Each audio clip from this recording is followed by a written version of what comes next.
Dwyane Wade was criticizing Milwaukee's direction. He said the following: "Break up or stay together. I don't like the fact I don't know what's going on every 2 years. I feel like I've been hearing this on and off for the last 4 years. It's time to make a decision." Do you agree with that? I ride with D Wade. He's in my top 3 favorite players of all time, Marquette legend. I can't disagree with it.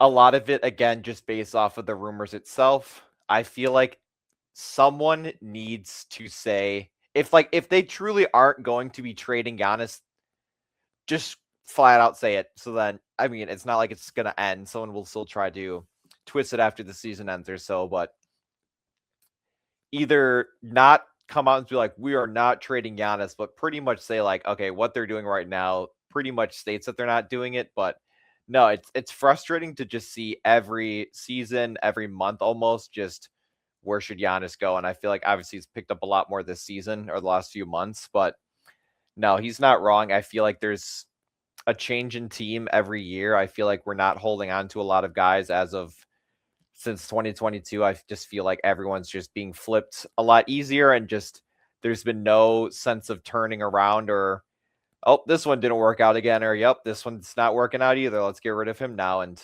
a lot of it has to do, I feel like, with their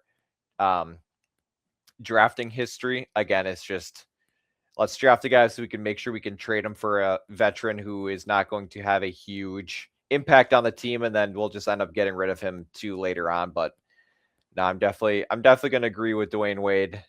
There's just a lot of coaching issues, drafting issues, obviously your Giannis issues as well, and nobody has really came out and said something to stop rumors for said topic, whatever you want to insert in the blank. But no, I can't disagree with it, unfortunately. Yeah, and again, I think it kind of goes back to the drafting history. Like, if Milwaukee literally would have kept some of these draft picks, like it would be paying dividends right now. So they wouldn't have to rely on veterans. Because no disrespect to Gary Trent, I think Gary Trent's been fine. I think Kuzma's been fine, but again, you had DiVincenzo, you had Sam Merrill.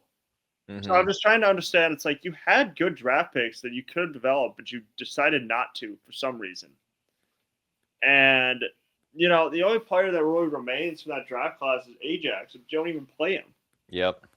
And he doesn't, but like he doesn't provide the same thing like Sam Merrill would, or AJ Johnson's getting playing time for the Wizards. So I'm just trying to. So there's just a huge part of me that's trying to understand. It's like, why are we're drafting all these guys, but you're getting rid of them, and that's not a sustainable way to build a team. Because the more you keep coming up short year after year after year, like again, you had the blueprint. You just blew up the blueprint after the 2023 playoffs, where it's like, this team doesn't have like enough. Like, we got to trade Drew Holiday for Damian Lillard. And I understand trading a difference-making point guard, but also understand, like, the team was fine. Like, I just don't know what more they wanted to get by, and again, forcing, and again, like someone mentioned before, like, there's nobody really left from that 2021 final team that made the finals. Like, you got rid of Chris, you got rid of Brooke, you got rid of Drew. Yep, it's Bobby and Giannis. That's it. I mean, you blew it up. You tried to make a run for it, but you blew it up after Jimmy Butler went off. But again, Jimmy Butler went off against anybody. That wasn't just, that wasn't unique to the Bucks. Jimmy Butler is a different animal in the playoffs. So, maybe if they would have, I don't know if anything would have been different had.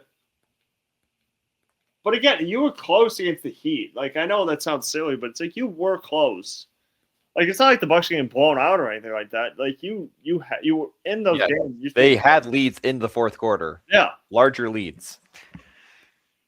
Again, they said close out, which is unfortunate, but still, I didn't think we need to blow it up after, but I do agree with Dwyane Wade that I think they need to pick a direction. They need to decide what they want to do and just go from there.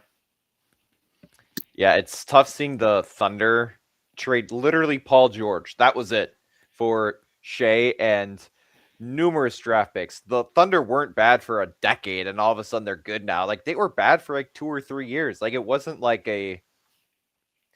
oh my gosh, we're going to be horrible for the next 10, 15 years like where I have no direction. It's like they got their point guard who was pretty good on the Clippers, got their guys, drafted a couple guys, let them develop for a few years, and boom, they're like literally unstoppable coming off their finals win. So it's the Bucks are in a spot where it's not like if they trade Giannis, they're just done for 10 years. It'd be a little different if they had their draft capital that they have kept and developed, and it'd be, a little different, but they've kind of just screwed themselves with the amount of guys that they've gotten rid of who have developed well on other teams, like Sam Merrill, DiVincenzo. They didn't draft Grayson Allen, but he's still doing fine.